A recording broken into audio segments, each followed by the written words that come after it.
Tammy Duncan's crush on Larry Holman blossoms into something much more. They seemed like they were really in love with one another. She was constantly playing with Larry's hair, sitting on his lap, hugging on him, things of that nature. Everything seemed great. Until the search for big game becomes a game changer. They thought that it might have been a hunting accident. It was an obvious gunshot. How it occurred, we didn't know. And a high-powered rifle blows their romance into oblivion. It wasn't a murder for hire, it was a murder for love. Love may be blind and marriage bliss, but divorce is murder.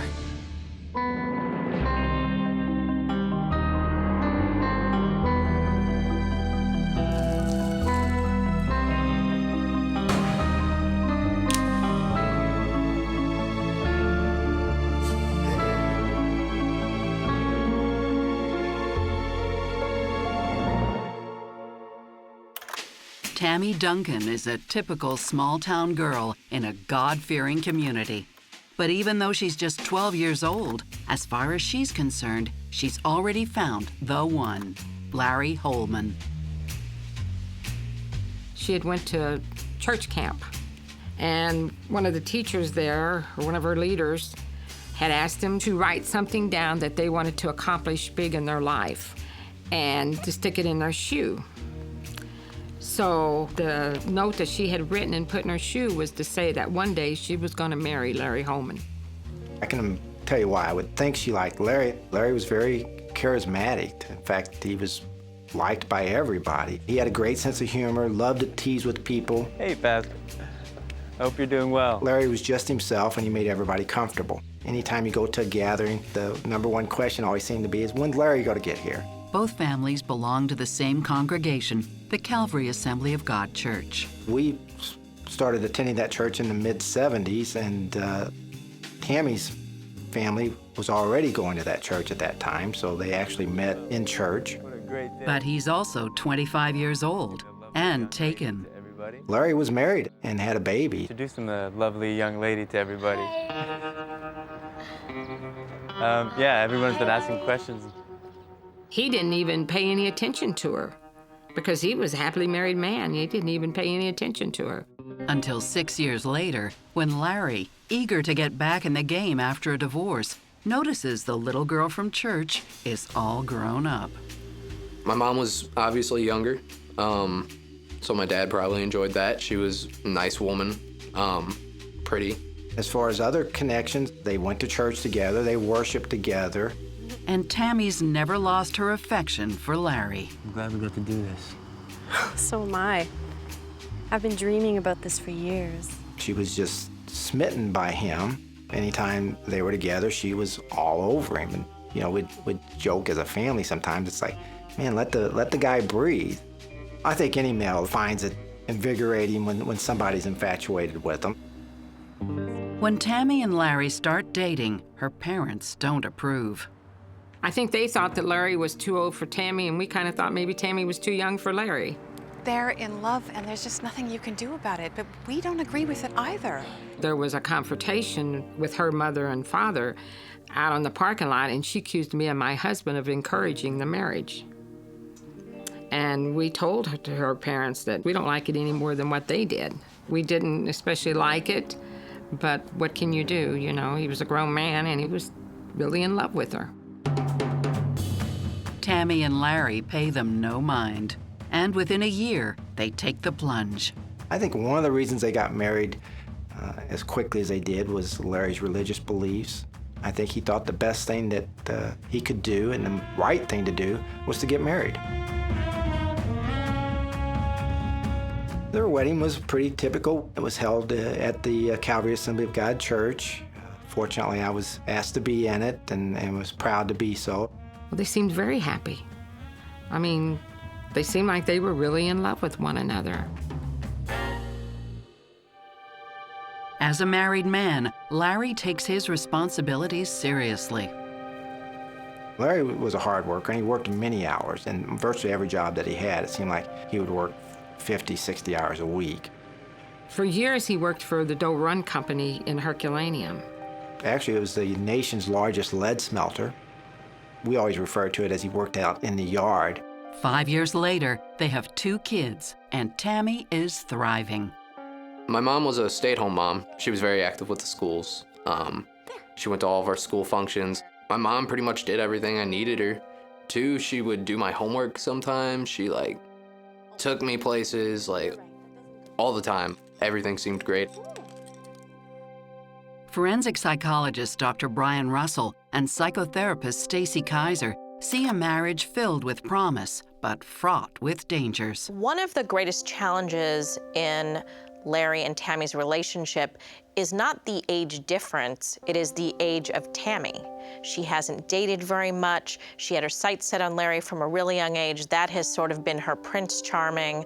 And I'm worried that she has him on a bit of a pedestal and that she isn't really learning about herself or who he is. And in Larry's case, he's fairly recently divorced, and I have to wonder if he's given himself enough time to really figure out the reasons why his first marriage didn't work out so that he can make sure he doesn't repeat some of those same mistakes in his second marriage. If the relationship's gonna last, it has to be about compatibility. It's so important that both people going into the relationship be at a place where, even though they enjoy the superficial phase, they both sort of aspire to that, to get to that place with one another. Popular and outgoing, the couple makes friends easily, especially with Irma Miller and her husband, Charlie. We started going to Calvary Assembly of God when my son was about 2 years old, and went there for about 13 or 14 years. Everybody was close. It was more like a family, I guess, than like strangers meeting for church once a week. Charlie is a local contractor in Festus. Charlie had a construction company since 1982. He started just doing odd jobs, and it went into having a business. He could walk out to a piece of property, look at it, and tell you what had to be done before he even started measuring it. So he was knowledgeable, and he was well-liked as a person. Even if his work habits leave something to be desired. He was sloppy. I mean, really sloppy. He'd be the type that he'd come to your house and walk right in your house with his boots and everything on. But other than that, he seemed to be a normal guy.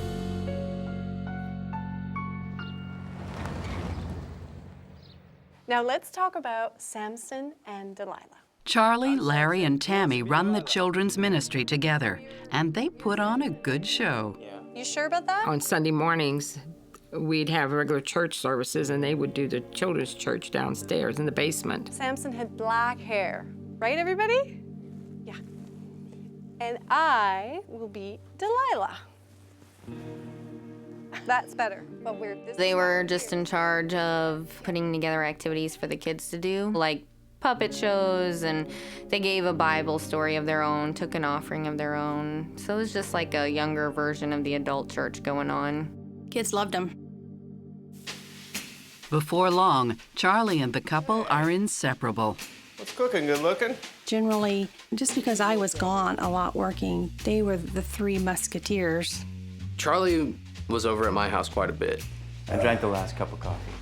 Oh, no worries. I'll have some juice. I can make up another pot. So she would fix breakfast or lunch. They did that on a regular basis.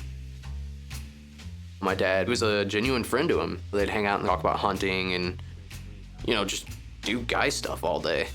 They were close. So close that Charlie takes a special interest when Larry and Tammy hit hard times. 6 years into the marriage, the workers' union at Larry's company goes on strike. They did have some strike benefits initially, but unfortunately they remained on strike for such an extended period of time, those benefits ran out. With the young family strapped for cash, Charlie does what he can to help his struggling friends. He did it again. When he went by to have breakfast with them, he would take a carton of eggs and he would put money in the egg carton. She did mention to me that Charlie was giving her money. Whenever she would clean her house, she would find money laying around. I said, don't you find that odd, or why does he have to be so discreet about it, if that's the case? He's like, Charlie, he's a strange duck. I don't know why he does what he does, but I also do a lot of things for him, and so it's not like he's giving me total charity. He just knew that he needed to help out his friend. But soon, Charlie's definition of help will drive a wedge between Tammy and Larry. What did I say about leaving mess? They would meet whenever Larry would go to work. Tammy got around.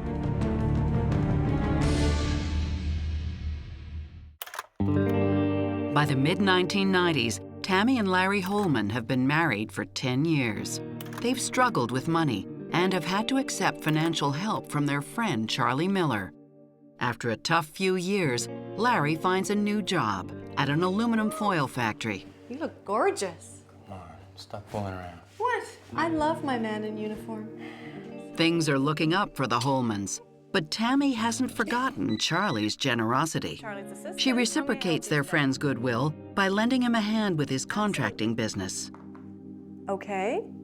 2541. Perfect. Initially, Charlie had this business and he needed somebody to answer the phone. So she offered, well, why don't you just forward the phone to me? I don't think there was a payment arrangement for that. I think it was, I'm home, I'm not doing anything. Just forward your phone over here and I'll take your messages. Tammy's happy to stay occupied, especially since she's seeing less and less of her husband. Larry worked a lot of overtime, hard work, so she wouldn't have to go to work and he could provide better for his family. It was a very time-consuming job. It was mandatory overtime, so he was working 6-7 days a week for several years. And when Larry's not working, he's out hunting. My dad was very into hunting. Him and Uncle Randy would take trips all the time, and they'd be gone for about a week. It was probably his favorite thing to do. Next year, buddy. With kids, now 6 and 8, in school all day long, Tammy has more time on her hands. Oh, your lunch, honey, you forgot. Hang on. My mom would talk all the time on the phone. Have a great day. I felt like every time I'd come downstairs after playing up in my room or outside, she was on the phone with somebody. She was constantly talking. Especially to her sister, Kim. My mom and my aunt always seemed super close. I want to check the gallery, too. Tammy also reconnects with old friends, like Tim Smith. Oh, my goodness. Hi. It's been forever. Oh, I know. He was related to somebody that Larry and Tammy went to church with. He would come and attend church with his sister sometimes. You look great. Oh, you too? Oh, thanks. It seemed like he wasn't settled down in a job or a career or with people. He just kind of was a drifter. She's also finding new friends in some unconventional ways. I hope I'm not being too forward, but... Tom Rubel said he met Tammy Holman because he was driving by her house and saw her sunbathing. He was a surveyor, so he drove around, surveying different pieces of property. He was on a service call in the neighborhood, saw Tammy out in her yard in her bathing suit, and approached her, and they developed a relationship. I'd really like to get to know you a bit better. Tammy may be having fun, but the spark in her marriage seems to have dimmed. We could see that changed over a period of time. The fire wasn't there like it was earlier. We wrote that off more or less as maturity in the relationship. They're not newlyweds by any means anymore.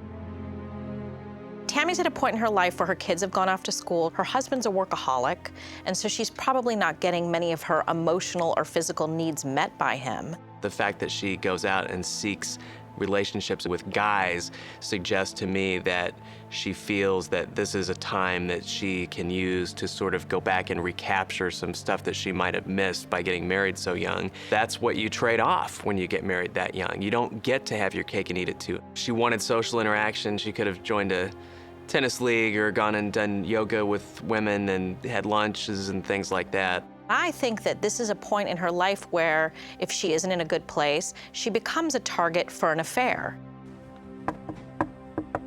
Whatever the reasons, Tammy's socializing is taking a toll on her family life. What's up, young blood? She came to fewer and fewer family functions.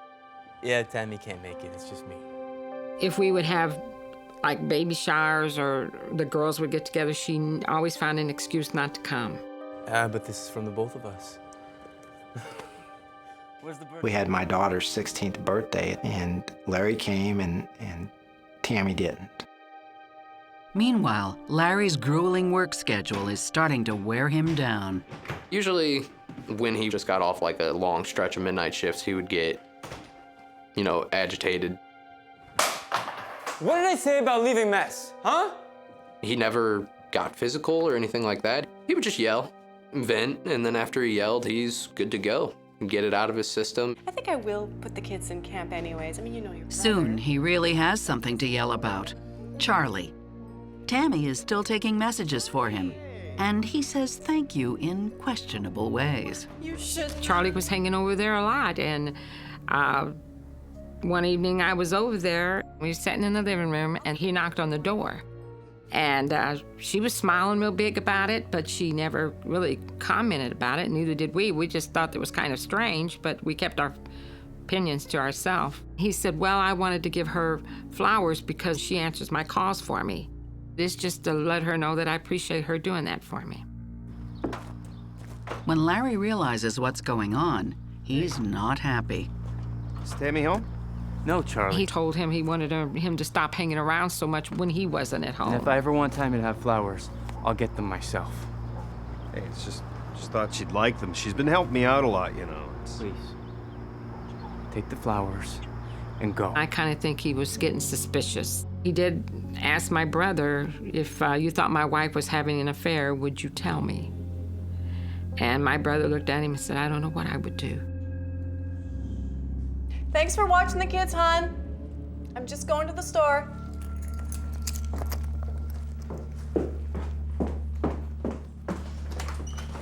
Okay, bye. And Larry's concerns deepen when he discovers further evidence of Charlie's infatuation with Tammy. What are these? Oh my gosh. No, they're nothing. I was going to tell you, but you've been so busy. We had this situation where these letters came out. Seriously? Charlie? Charlie had been writing Tammy You letters. gotta believe me, there's nothing there. It's Charlie. Despite her assurances, Larry wants advice. He turns to his pastor. He's overreacting, Father, and nothing's happening. The pastor asks to meet with Charlie and his wife, Irma. We were brought into the office and talked to by the pastor. These mean nothing, okay? He wanted to have assurances that there had been no affair, that it was kind of innocent. I promise, there's nothing going on. This doesn't mean anything. I was kidding. Maybe an infatuation. So that was kind of embarrassing. The couples managed to remain friends. I'll put the letters behind me. We didn't leave our church, but we didn't do children's church together anymore. And if Larry's still concerned, he keeps it to himself.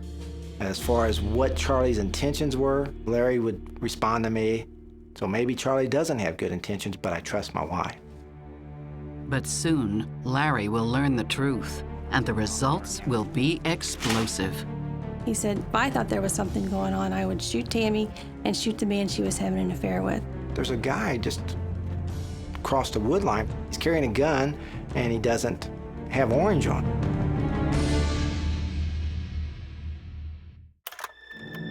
Larry Holman is getting worried.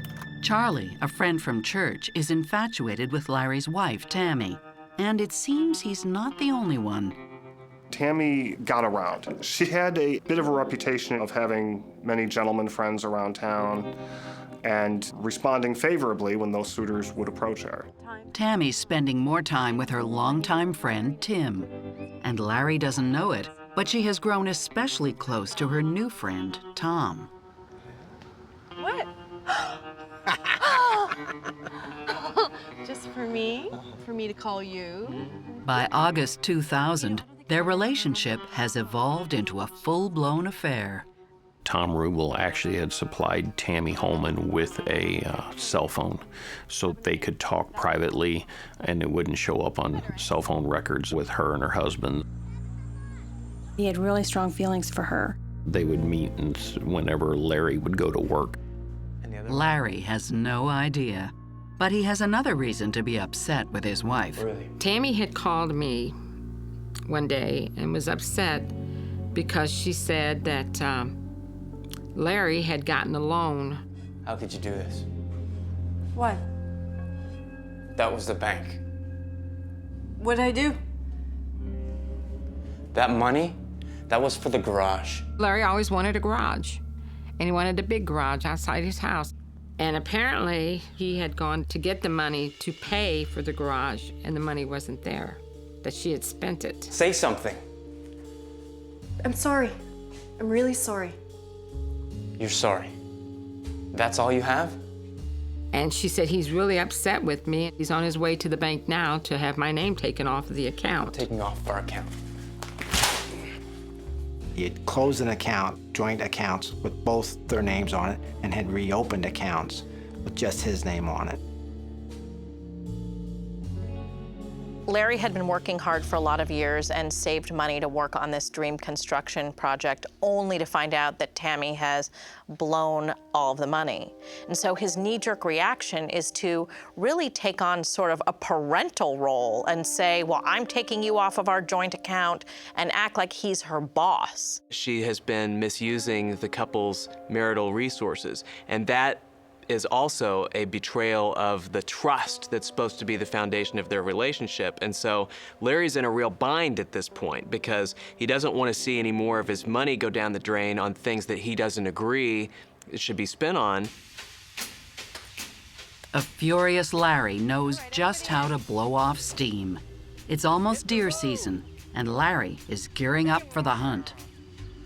A few weeks before the season, we would go up and put our stands up in the area that we were going to be hunting. Now, that would allow the wildlife to get used to that being there. Usually, Larry and his brother do the scout together, but not this year. I was very busy in the job that I had, and I wasn't able to go. I talked to him then a day or two before he goes up, and he says, well, Tammy's going to ride along with me. And I thought, well, that's great. I was glad that she was going. The Holmans make it a fun family outing.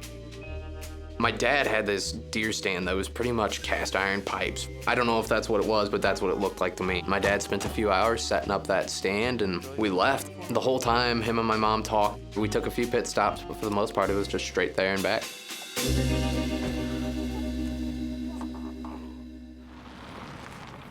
2 weeks later, Larry heads back to the hunting spot, this time with Randy. The way we always worked it is we hunted in two totally separate locations, probably over a half a mile from each other. Good luck, bro.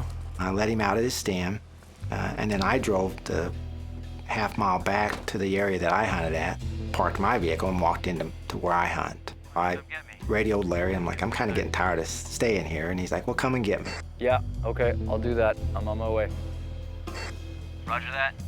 Ready when you are, bro.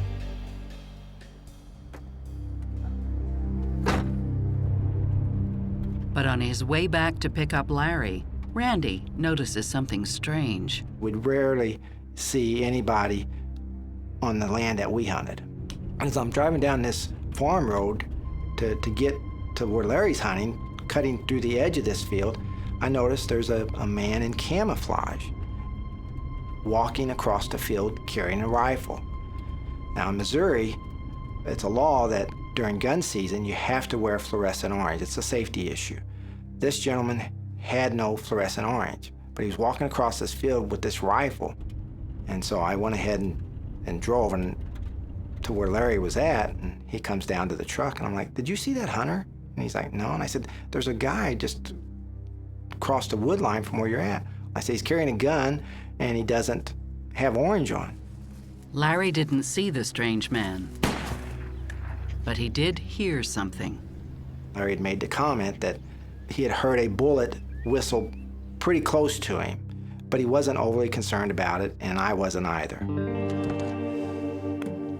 What a great weekend, huh? With all the shooting going around us, it wasn't totally uncommon that you could hear a bullet from time to time whistle by. Except for that gunshot that came pretty close. Are you sure you didn't see that guy I was telling you about? He wasn't dressed right. It must have been him. We definitely talked about it, but we didn't dwell on it. No wonder there's so many accidents. Despite the incident, the brothers come home happy. That happened to be one of our more successful weekends, and we brought home 5 deer. And they were nice deer. Every single one of them was very nice deer. Still basking in this success, Larry decides to try his luck at bow hunting. Where Larry worked was a place that owned hundreds of acres of land, and they would allow their employees to bow hunt on that land. There's this place that people also hunt with rifles, but rifle season was ending, and bow hunting was about to come up, and he was looking for sites to bow hunt. But before he leaves, Charlie's wife, Irma, pays Larry a visit. Can I talk to you for a minute? Sure, what's up? I don't want your wife to be my husband's friend. And Larry's like, well, Irma, you know, they're just friends. We're all friends. What would make you think that there's something going on between them? Don't you think I'd be the first to find out? They were talking on the phone all the time. It seemed like he was making excuses to go over and see her. So I thought, wow, this friendship is getting too involved. I've never been to Europe, Charlie. I've never been. Yeah, well, Larry doesn't like to travel much, so. Larry claims he isn't worried, but if he were, there would be consequences, severe consequences. He says, I love Charlie like a brother, but if I thought there was something going on, I would shoot Tammy and shoot the man she was having an affair with. I would go to prison and be glad of it. And I'm like, you don't really mean that. And he says, yeah, I do. Needing a distraction from his marital troubles, Larry's keen to start scouting for his next hunt. He would always be out there looking, trying to find deer and good places to hunt. He would hunt turkey, goat. He killed a ram once. Had that thing mounted. It was pretty creepy. It's a beautiful afternoon, and Larry's scouting for the perfect spot to set up his stand. He drove out there in this field, and he parked far enough away so that he could just watch the field and see where the deer were traveling. And then right at dark, and he'd seen everything that he needed to see. It will be the last thing Larry will ever see. I was so shocked I couldn't even think. She seemed like she just lost her whole world. After 14 years, Larry and Tammy Holman's marriage is in shambles. Tammy seems to be hunting for a new husband, while Larry's just hunting. But this time, he's the one in the crosshairs.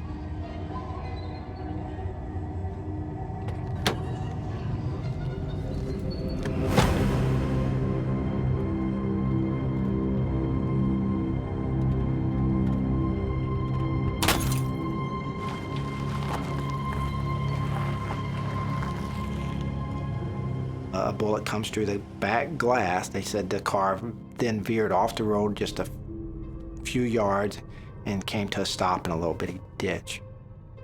The soda hadn't been spilled. But blood has. Half an hour later, police are called by a passerby who happens across Larry's car. It was about dusk whenever we got the call. Once we arrived on scene, we found Larry Holman in his car. The engine was still running and his foot was on the brake. He was sitting in the driver's side seat, slumped at the wheel. He had a wound to his left side of his head, which appeared to be a gunshot wound. Larry Holman is dead at the age of 44. When we got home from church, that's when we found out. Tell me it's not true. My husband told me to sit down, and I said, what's wrong with you? And he said, I need for you to sit down. And I said, what's going on? And then he told me. He just said, your brother Randy just called a little while ago, and he said that your brother Larry was shot while deer hunting. I was so shocked I couldn't even think. It was pretty devastating. I lost it. You know, got real teared up and just cried all night. It was awful. Police sweep the area and collect evidence. There is no hint of foul play. They thought that it might have been a hunting accident, that somebody might have been hunting across the river on the Illinois side, and a bullet came through there and got him. Hunting accidents are fairly common. Every year, there are accidents, not all fatal, but there are accidents, and some are fatal as well. There's no trace of the shooter. There's no one else around, no evidence that they could find of anyone being around, so an unknown at that time. Larry's funeral is held 4 days later. Tammy stood at the front of the funeral home, and she stood up there and she greeted people and she just shook hands. Thank you so much for coming. I don't know what I'll do without him. She seemed like she just lost her whole world. She was crying, you know, almost hysterical. She seemed really shook up about it. It was a sad, sad, heartbreaking time for our family. In addition to her loss, Tammy has to deal with the financial realities of Larry's death. Luckily, they kept their life insurance payments up to date, and the broker offers to put a rush on the claim. He called me. He said, offered his condolences, and he said, you know, Larry had a policy with me.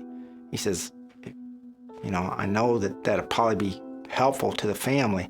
I'm going to try to expedite it for you. Within 2 weeks, Tammy receives a check for $120,000. They agreed to give her the money because it was getting close to Christmas and she didn't have a job and she needed the money.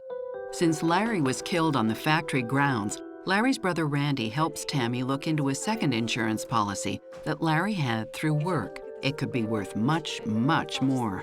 She asked if I would look at it, and I looked at it, and I said, well, it's an insurance policy for $1 million. I'm not sure what it covers, but that's what it's for. You know what? Let me look into this, and I can get back to you. Thanks. Randy is shocked by the value of the policy. I'm like, I didn't know Larry had this. You know, he certainly left you in good shape. Tammy? Oh, Linda. Friends and family help out any way they can. But community goodwill starts to run out when Tammy takes in a new roommate, her old friend Tim, just a few short weeks after the funeral. At first, we just thought, well, maybe he's just a friend. And then we started noticing he was hanging out there more and more and more, and even spending the nights there. My dad had a chair that he always sat in, this rocking chair, and he would be sitting in it, and I hated him for that. Like, I hated him.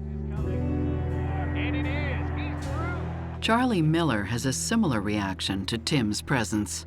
And when he tries to confront Tammy, she dismisses him completely. Tammy changed her cell phone, would not have any contact with Charlie. She wanted nothing to do with him anymore. Basically just threw him away. And he was very unhappy. But no one is more surprised by Tammy's new living arrangement than her lover, Tom.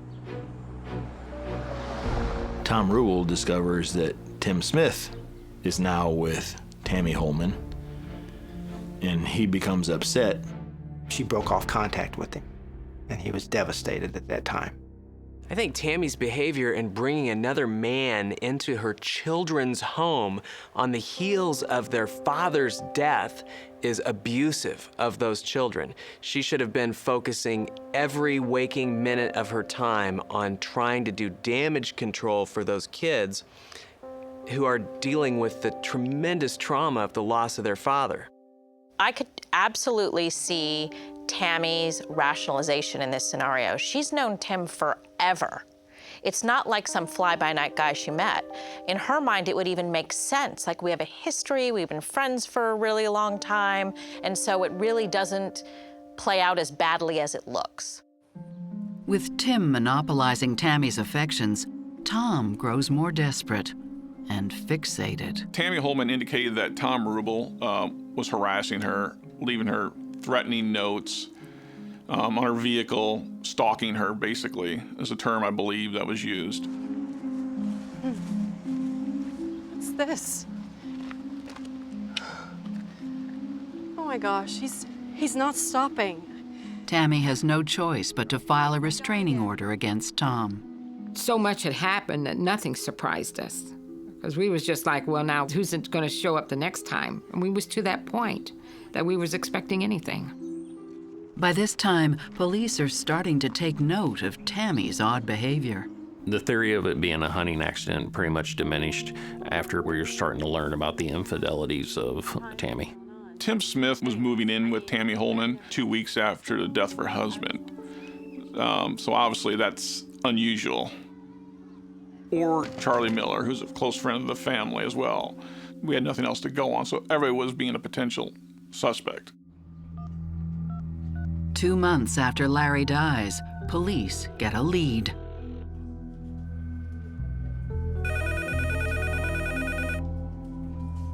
The investigation was pretty much at a stalemate. We received a call one day from a Kim Duncan, who's the sister of Tammy Holman. Hi, I have information on Charlie Miller. Miss Duncan apparently had some suspicions about Charlie by the way he was acting, things he was saying. Kim believes Charlie knows something about Larry's death. Charles Miller was in contact with Kim Duncan. I don't know what's going on. Okay, I really need to talk to Tammy. It's really strange. I mean, will you help me? He was desperate to speak to Tammy once again, and I believe he saw Kim Duncan as the way to get to Tammy. She knew that he was infatuated with Tammy, and so he would say things like, "Look what she made me do." She kept talking to Charlie, and she was making attempts to try to glean information from him. Can you help me talk to her? Investigators take Kim's allegations seriously. If Charlie is trying to confess to something, they want it on record. Kim agrees to let them record her next phone call with Charlie.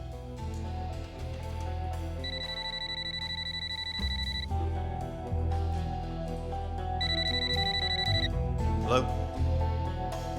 Everything would have been perfect, except when they keyed the phone number to Charlie in, they forgot to block the call. So when it come through on his phone, it wasn't Kim's phone number. And he was quick enough on the draw to suspect something and immediately hung up. The sting doesn't go as planned. But then, police learn from Randy Holman that Charlie might be in possession of an incriminating piece of evidence. We were driving up north, and Larry told me, Can you believe the gun he bought for his daughter? She's not even 13 years old. I mean, who buys a gun like that for a kid? I immediately went to the police and said, I know you still don't have a suspect or anything, but if it's a .243 rifle, here's who I think you need to be looking at. At that time, we went to Charlie Miller's residence and retrieved his gun. Charlie's .243 Browning hunting rifle is standard issue for deer hunters. But this model is of particular interest to the police. The firearm was likely the same type of weapon used in the murder. Other weapons we had submitted were ruled out immediately. That's the one that the crime lab said is more than likely the one used in the shooting. It was close enough. Close enough to bring Charlie in for questioning. Detectives located him and they transferred him back to the sheriff's department. And much to their surprise, Charlie says he's got something he needs to get off his chest. So after I build a rapport with him, I advised him that I'm going to read him his rights, and he immediately ducks his head and says, I did it. I shot Larry. Without hesitation. But there's more, and what Charlie Miller knows will change everything. She needed to do something extreme.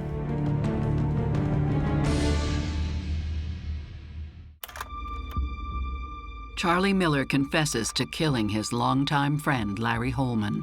The news shocks police, but not as much as what he tells them next. Look, it was all Tammy's idea. She organized everything. He immediately indicates that it wasn't his idea and that Larry's wife, Tammy, is the one that instigated the whole thing. All right, I've written it all down. Every turn, every stop sign, you can't miss it. Okay. Don't worry. I won't disappoint you. All right, let's go over it one more time. She had been plotting to kill Larry for at least a year. Tammy went with her husband Larry to Mexico, Missouri with the whole reason of documenting and mapping the location where he would be hunting with the intention of providing that information to Charlie. Charlie followed them, located the approximate area where their deer stand was going to be, and was going to try to kill Larry at that time. Charlie tells the police that he found his target, but got cold feet. On this particular occasion, when he had followed them to Mexico, Missouri, he called her and told her, I couldn't do it. Hello? Didn't happen. I mean it, Charlie. Just do it already. She became very upset with him and hung up on him. And through his continuing to call her, she agreed to give him one last opportunity, and he better not mess it up. The last day of hunting season is literally their last shot at carrying out their devious plan.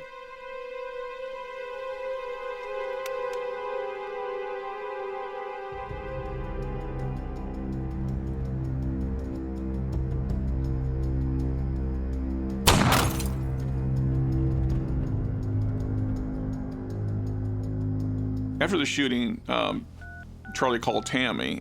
His comment was, "Set one less plate for dinner." That was his way of telling her that Larry was dead. After Charlie's confession, Tammy is arrested at home, and both she and Charlie are charged with first-degree murder. But when Tammy stands trial, her defense portrays Charlie as an unstable family friend who'd been obsessed with her for years. The defense basically took the position that Charlie was delusional, that he was reading into things that Tammy told him to convince himself that Tammy wanted him to kill her husband and to move in with her. The prosecution agrees that Charlie was obsessed with Tammy, but they argue that Tammy took full advantage, and phone records prove she coordinated Larry's murder step by step. The timing of the calls coincided with Charles' statements. The length of calls helped us indicate they were more than just hang-up calls. They were actual conversations. And those phone records actually ended up being a strong part of the case against Tammy Holman. Her explicit directions show that she left nothing to chance. Without directions from somebody, it would have been impossible to find Larry Holman in Mexico, Missouri. One question remains. What was her motive? But it wasn't a murder for hire, it was, a murder for love. She probably did have her sights on a new man. My guess is it was probably Tim Smith. Not again. She also had 2 kids that she wanted to have full custody of. And she knew that if she divorced Larry, there was a good chance he would get at least joint custody, and she didn't want to share that. Then there are the insurance policies, the $120,000 she collected, and another $1 million policy it turns out she was never entitled to.